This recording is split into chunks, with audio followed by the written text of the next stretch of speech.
Hi, welcome back to my channel. இன்னைக்கு இந்த வீடியோவில் தம்ப்நெயில பார்த்த மாதிரி என்னோட ப்ரெக்னென்சி ஜேர்னி பற்றி தான் நான் பேச போகிறேன். ஆக்சுவலாக அது வந்து ஒரு ட்ராஜடிக் ப்ரெக்னென்சியாக முடிஞ்சிருச்சு. என்னென்னா வந்து எக்டோபிக் ப்ரெக்னென்சி ஆகிடுச்சு எனக்கு. எக்டோபிக் ப்ரெக்னென்சின்னா என்னன்னு தெரிஞ்சு அதை எப்படி கோ த்ரூ பண்ணுறது அப்படின்றதெல்லாம் சர்ச் பண்ணிட்டு இருந்தீங்கன்னா இது ஒரு நல்ல வீடியோ உங்களுக்கு. அண்ட் நார்மலாக ப்ரெக்னென்சிக்கு ட்ரை பண்ணுறவங்களும் இதை வந்து தெரிஞ்சுக்கலாம். ஏன்னா கண்டிப்பாக இதெல்லாம் தெரிஞ்சுக்கிட்டா தான் உங்களுக்கு வந்து அது ஏர்லியாகவே ஒரு ஆபத்து அப்படின்னா வந்து அது ப்ரிவெண்ட் பண்ண முடியும். இப்போ எக்டோபிக் ப்ரெக்னென்சினா என்ன அப்படின்றத நான் கிளியராக எக்ஸ்பிளைன் பண்ணுறேன். எக்டோபிக் ப்ரெக்னென்சினா நார்மல் ப்ரெக்னென்சி பார்த்தீங்கன்னா நம்மளோட யூட்ரஸில் வந்து இம்ப்ளான்ட் ஆகும், அதாவது கருப்பையில் வந்து இம்ப்ளான்ட் ஆகும். ஆனால் இந்த எக்டோபிக் ப்ரெக்னென்சி பார்த்தீங்கன்னா கருப்பையில் இல்லாமல் வேறு இடத்துல வந்து இம்ப்ளான்ட் ஆகும். அதாவது எந்த மாதிரி பிளேசஸ்லாம் இம்ப்ளான்ட் ஆகும்னு பார்த்தீங்கன்னா மெயினாக ஃபெலோப்பியன் டியூப்ல ஆகலாம், அப்படி இல்லைன்னா ஓவரிஸ், அந்த ரெண்டு சைடு ஓவரிஸ் இருக்கு இல்லைங்களா, அதில் ஆகலாம், அப்படி இல்லைன்னா சர்விக்ஸில் ஆகலாம், அப்படி இல்லைன்னா அப்டாமினல் கேவிட்டியில் ஆகலாம். ஸோ இந்த மாதிரி outside the uterus implant ஆகிறது தான் நம்ம எக்டோபிக் ப்ரெக்னென்சின்னு சொல்கிறோம். இப்போது எக்டோபிக் ப்ரெக்னென்சினா என்னன்னு பார்த்தாச்சு. இந்த எக்டோபிக் ப்ரெக்னென்சி எதனால் ஆகுது அப்படின்னு கேட்டால் இதுக்கு ரீசன் கிடையாது. பிகாஸ் நார்மல் ப்ரெக்னென்சியில் எப்படி எக் இம்ப்ளான்ட் ஆகுதோ அதே மாதிரி தான் இந்த எக்டோபிக் ப்ரெக்னென்சியும் இம்ப்ளான்டேஷன் நேச்சுரலாக நடக்குது.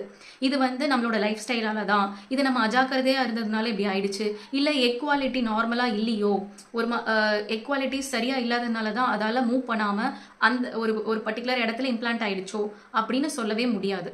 இது வந்து நேச்சுரலாக நடக்கக்கூடியது. ஸோ பெண்கள் இதுக்கு காரணமே கிடையாது. இது வந்து ஒரு சிலருக்கு இந்த மாதிரி ரேராக நடக்கக்கூடியது.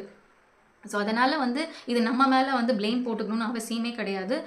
நான் இந்த டவுட்டை வந்து பர்டிகுலராக என்னோட டாக்டர் கிட்ட நான் கேட்டேன். அவங்க வந்து தெளிவாக இதெல்லாம் ரீசனே கிடையாது, இது எதனால் இப்படி ஆகுதுன்னு நம்மளால சொல்ல முடியாது அப்படின்னு சொன்னாங்க. நெக்ஸ்ட்டு எக்டோபிக் ப்ரெக்னென்சியில் என்னென்ன சிம்டம்ஸ் இருக்கும் அப்படின்னு பார்த்தீங்கன்னா, ஒன்று மேஜராக பார்த்தீங்கன்னா ஒன் சைடாக வந்து அப்டாமினல் பெயின் இருக்கும். ரெண்டாவது ப்ளீடிங் இருக்கும். ப்ளீடிங் வந்து ஒன்று மைல்டாக இருக்கலாம், இல்லை சிவியராக கூட இருக்கலாம். அண்ட் நெக்ஸ்ட் சிம்டம் பார்த்தீங்கன்னா shoulder tip pain and dizziness. இதில் இந்த ஷோல்டர் பெயின் அதுக்கப்புறம் இந்த டிசினஸ் பார்த்தீங்கன்னா மேபி ஒரு சிலருக்கு வந்து நடக்கலாம். எனக்கு வந்து அந்த மாதிரி ஆகலை. எனக்கு வந்து பார்த்தீங்கன்னா one side abdominal pain and bleeding, மைல்டாக ப்ளீடிங் ஆச்சு, சில டைமில் ஹெவியாகவும் ஆச்சு. ஸோ இந்த மாதிரி இருந்தது. ஆனால் இந்த ஷோல்டர் டிப் பெயினும் டிசினஸும் எனக்கு வரலை. மேபி ரொம்ப அந்த ரப்சர் ஆகிற டைமில் டிசினஸ் அண்ட் இந்த ஷோல்டர் டிப் பெயின்லாம் ஒரு சிலருக்கு வரலாம். ஸோ அதனால் இதை வந்து கேஷுவலாக எடுத்துக்கூடாது. இந்த மாதிரி சிம்டம்ஸ் இருந்ததுன்னா கண்டிப்பாக இமீடியட்டாக உங்கள் டாக்டர் கிட்ட இன்ஃபார்ம் பண்ணி அதை செக் பண்ணிவிடுங்க. பிகாஸ் இந்த ectopic pregnancy very very dangerous. எதனால் இந்த எக்டோபிக் ப்ரெக்னென்சி டேஞ்சரஸ்ன்னு பார்த்தீங்கன்னா, இப்போது ஒரு எக் வந்து ஃபெலோப்பியன் டியூப்பில் இம்ப்ளான்ட் ஆகுதுன்னு வைங்க. ரெண்டு சைடு இருக்கிற ஃபெலோப்பியன் டியூப் பார்த்தீங்கன்னா ரொம்ப நேரோவாக இருக்கும், அதாவது மெலிசாக இருக்கும். அதில் பார்த்தீங்கன்னா ஒரு கரு வளருதுன்னா அதோட வெயிட்டை தாங்கக்கூடிய சக்தி அதுக்கு இருக்காது. அப்போ பார்த்தீங்கன்னா அது வெடிக்கிறதுக்கு சான்சஸ் இருக்குது. ஸோ அதனால் நம்மளோட உயிருக்கு கூட இது ஆபத்தாகிடும். நிறைய பேர் பார்த்தீங்கன்னா ரப்சர் ஆகி சிவியர் ப்ளீடிங் ப்ளஸ் அன்கான்ஷியஸில் போயிடுவாங்க. அது ரொம்ப ரொம்ப டேஞ்சரஸ். பிகாஸ் ரப்சர் ஆச்சுன்னா அப்டாமினலில் சுற்றி நிறைய பிளட் லீக் ஆகும். ஸோ இதனால் வந்து உங்களுக்கு உயிருக்கே ஆபத்து ஆகக்கூடிய சுச்சுவேஷன் ஆகும். ஸோ அதனால் ரொம்ப கேர்ஃபுல்லாக இருக்கணும், லெத்தாஜிக்காக இருந்துடவே கூடாது. அதனால திருப்பி நான் சொல்கிறேன், எக்டோபிக் ப்ரெக்னென்சி இந்த மாதிரி சிம்டம்ஸ் இருந்தது அப்படின்னா கண்டிப்பாக இதெல்லாம் நீங்கள் டாக்டர் கிட்ட சொல்லி செக்அப் பண்ணிவிடுங்க. இப்போ எனக்கு வந்து அந்த எக்டோபிக் ப்ரெக்னென்சி எப்படி கண்டுபிடிச்சாங்க, நாங்கள் அதை எப்படி ஹேண்டில் பண்ணோம், அண்ட் எனக்கு என்னென்னலாம் சிம்டம்ஸ் இருந்ததுன்னு நான் உங்களுக்கு எக்ஸ்பிளைன் பண்ணுறேன். ஓவலேஷன் ஆன அன்னைக்கு பார்த்தீங்கன்னா எங்களை ரெண்டு பேரையும் ஒன்றா இருக்க சொன்னாங்க. ஸோ அந்த டேலேருந்து ஒரு 10 days கழிச்சு பார்த்தீங்கன்னா எனக்கு கண்டினியூஸாக ஸ்பாட்டிங் ஆக ஆரம்பிச்சுட்டே இருந்தது. எனக்கு ரொம்ப பயமாக இருந்தது, என்னடா இது இப்படி ஸ்பாட்டிங் ஆகுதே, ஆனால் பீரியட் மாதிரியும் வரல. ஸோ எனக்கு ஒரு டவுட் என்னென்னா இம்ப்ளான்டேஷன் ப்ளீடிங்காக இருக்குமோ அப்படின்னு நான் டவுட் பண்ணிட்டு இருந்தேன்.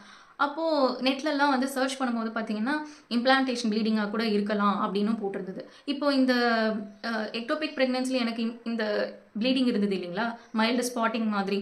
ஸோ இம்ப்ளான்டேஷன் ப்ளீடிங்க்கும் இதுக்கும் என்ன டிஃப்ரென்ஸுன்னு கேட்டிங்கன்னா, எனக்கு தெரிஞ்ச இந்த ப்ளீடிங்கை வச்சு என்னால் கன்ஃபார்மாக சொல்ல முடியுமான்னு தெரியல. பிகாஸ் ஒருத்தரோட பாடி, ஒரு சிலருக்கு பார்த்தீங்கன்னா இம்ப்ளான்டேஷன் ப்ளீடிங்கே த்ரூ அவுட் த ப்ரெக்னென்சி கூட இருக்கும் அப்படின்னு கேள்விப்பட்டிருக்கேன். இன்னொன்று வந்து பார்த்தீங்கன்னா இந்த எக்டோபிக் ப்ரெக்னென்சிலையும் ஒரு சிலருக்கு ஸ்பாட்டிங் கூட இருக்காது, டேரெக்டாக அந்த ரப்சர் ஆகிற டைமில் தான் அவங்களுக்கு அந்த ப்ளீடிங்கே ஆரம்பிச்சிருக்கும். ஸோ இந்த இம்ப்ளான்டேஷன் ப்ளீடிங் ஸ்பாட்டிங் வச்சு எதுவுமே சொல்ல முடியாது. அப்புறம் எதை வச்சு நீங்கள் ஐடென்டிஃபை பண்ணீங்க அப்படின்னு கேட்டால், அந்த 30th டே வந்து சரி ஓகே ப்ரெக்னென்சி டெஸ்ட் எடுத்து பார்க்கலாம் அப்படின்னு சொல்லி யூரின் ப்ரெக்னென்சி டெஸ்ட்டை எடுத்து பார்த்தா அதில் ஃபெயிண்ட் லைன் வந்தது. அண்டு நெக்ஸ்ட் டேவே பார்த்தீங்கன்னா பீட்டா ஹெச்சிஜி டெஸ்ட் எடுத்து பார்த்தேன், அதில் வந்துட்டு 100க்கு மேலே இருந்தது. அண்ட் எனக்கு ரொம்ப சந்தோஷமாக இருந்தது. 100 மேலே இருக்குது. பட் இருந்தாலும் இந்த ஸ்பாட்டிங் மாதிரி ஆகிட்டுருக்கே அப்படின்னு சொல்லிட்டு என்னால் அந்த ஹாப்பினஸை ஃபுல்லாக என்ஜாய் பண்ண முடியல. ஒரு மாதிரி பதட்டமும் பயமும் கலந்த மாதிரி இருந்தது. அதுக்கப்புறம் என்னாச்சுன்னா ஒரு 4 டேஸ் கழிச்சு பீட்டா ஹெச்சிஜி டெஸ்ட் எடுத்து பார்த்தோம். அப்போ பார்த்தீங்கன்னா இன்க்ரீஸ் ஆகிட்டு தான் இருக்குது. ஸோ டாக்டர் என்ன சொன்னாங்கன்னா, சரி வெயிட் பண்ணி பார்ப்போம், ஏர்லி ப்ரெக்னென்சி ஸ்கேன் எடுத்து பார்ப்போம் அப்படின்னு சொல்லி 5 வீக்ஸில் எங்களை வர சொல்லியிருந்தாங்க. அந்த 5 வீக்ஸில் பார்த்தீங்கன்னா ஸ்கேன் பண்ணும்போது கெஸ்டேஷனல் சாக் வந்து தெரியல. என்ன பண்ணுறது அப்படின்னு சொல்லி டாக்டர் வந்து சரி ஓகே நெக்ஸ்ட் வீக் வாங்க, 6th வீக் வாங்க அப்படின்னு சொல்லி எங்களை அனுப்பிச்சி விட்டாங்க. அப்போ 6th வீக் பார்க்கும்போது பார்த்தீங்கன்னா மார்னிங்கே எனக்கு வந்து ப்ளீடிங் ஆக ஆரம்பிச்சிருச்சு. ரொம்ப பெயினாகவும் இருந்தது, லெக் கிராம்ப்ஸாக இருந்தது.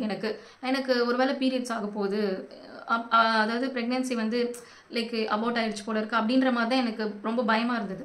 அப்புறம் என்ன பண்ணேன், சரி ஓகே இமீடியட்டாக டாக்டர் கிட்டே போகும்போது டாக்டர் வந்து ஸ்கேன் பண்ண சொன்னாங்க. ஃபஸ்ட்டு ஸ்கேனில் பார்த்தீங்கன்னா தெரியவே இல்லை.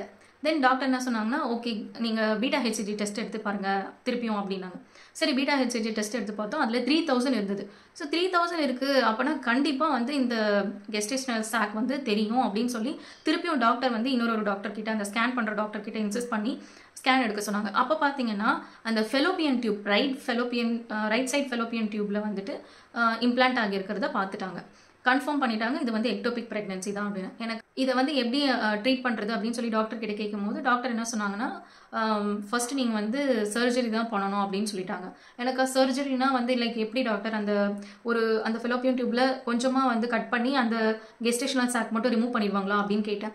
அதுக்கு வந்து இல்லை, அந்த ஃபெலோப்பியன் டியூபே கட் பண்ணி எடுத்துருவாங்க அப்படின்னு சொல்லும்போது ரொம்ப மனசு உடைஞ்சிட்டேன் நான். ஏன்னா ரொம்ப ஆவலாக எதிர்பார்த்துட்டு இருந்தேன், லைக் எனக்கு ப்ரெக்னென்சி வந்து கன்ஃபார்ம் ஆகும் அண்டு நாங்கள் 2 பேரும் சூன் வந்து ஒரு 2வது குழந்தைய பெற்றெடுக்க போகிறோம் அப்படின்ற ஒரு ரொம்ப ஆவலாக இருந்தப்போ இந்த மாதிரி சொன்னோன்னே எனக்கு ரொம்ப கஷ்டமாயிருச்சு. அப்புறம் டாக்டர் கிட்ட நான் கேட்டேன், இது சர்ஜரி பண்ணாமல் வேறு எதனாவது ட்ரீட்மெண்ட் பண்ணி எடுக்க முடியுமா அப்படின்னு கேட்டதுக்கு, சரி உங்களுக்கு வந்து என்னென்னலாம் சிம்டம்ஸ் இப்போ இருக்குது, கண்டினியூ ஆகிட்டு இருக்கு அப்படின்னு கேட்டாங்க. எனக்கு வந்து அப்டாமினல் பெயின்லாம் எதுவுமே இல்லை. அப்போ நான் சொல்லிட்டேன், அப்டாமினல் பெயின்லாம் எனக்கு எதுவும் இல்லை டாக்டர் அப்படின்னு. என்னை வந்து செக் பண்ணி எக்ஸாமின் பண்ணி பார்த்தாங்க. எனக்கு அவங்க டச் பண்ணும் போதெல்லாம் பெயின் இல்லை. அப்போ என்ன சொன்னாங்கன்னா, ஓகே நீங்கள் வந்து பார்க்கறதுக்கு ஹெல்த்தியாக இருக்கீங்க இப்போது, அதனால் நம்ம வந்து மெடிக்கல் மேனேஜ்மெண்ட்டில் இதை ட்ரீட் பண்ணலாம். அதாவது மீத்தோட்ரெக்சைட் இன்ஜெக்ஷன் அப்படின்னு ஒன்று இருக்கும், அதை வச்சு இந்த கெஸ்டேஷனல் சாக்கை வந்துட்டு லைக் அப்சர்வ் பண்ணிக்க வைக்கலாம், பாடியிலே அப்சர்வ் ஆகிடும். ஸோ தட் உங்களுக்கு வந்து இதை சர்ஜரி பண்ணி ரிமூவ் பண்ண வேண்டிய அவசியம் இல்லை அப்படின்னு சொன்னாங்க. சரி ஓகே அப்படின்னு சொல்லி நான் அதுக்கு வந்து அந்த மெடிக்கல் ட்ரீட்மெண்ட்டுக்கு வந்து ஓகே சொன்னேன். ஸோ இந்த எக்டோபிக் ப்ரெக்னென்சி ஓரளவுக்கு கொஞ்சம் உங்களுக்கு புரிஞ்சிருக்கும்னு நினைக்கிறேன். ப்ளஸ் எனக்கு வந்து சிம்டம்ஸ் எல்லாத்தையும் உங்களுக்கு கூட நான் ஷேர் பண்ணியிருக்கேன். இந்த மீத்தோட்ரெக்சைட் போட்டதுக்கப்புறம் என்னோட பாடி எப்படி ரியாக்ட் ஆச்சு அப்படின்றத நான் நெக்ஸ்ட் வீடியோவில் சொல்கிறேன். ஏன்னா லென்த்தாக போயிடுது. ஸோ அதனால் நெக்ஸ்ட் வீடியோவில் கண்டினியூ பண்ணுறேன். அண்ட் இந்த எக்டோபிக் ப்ரெக்னென்சி இருக்கிறவங்க கொஞ்சம் கேர்ஃபுல்லாக இருந்துக்கோங்க. நெக்ஸ்ட் வீடியோவில் பார்க்கலாம். தேங்க்ஸ் ஃபார் வாட்சிங். பை.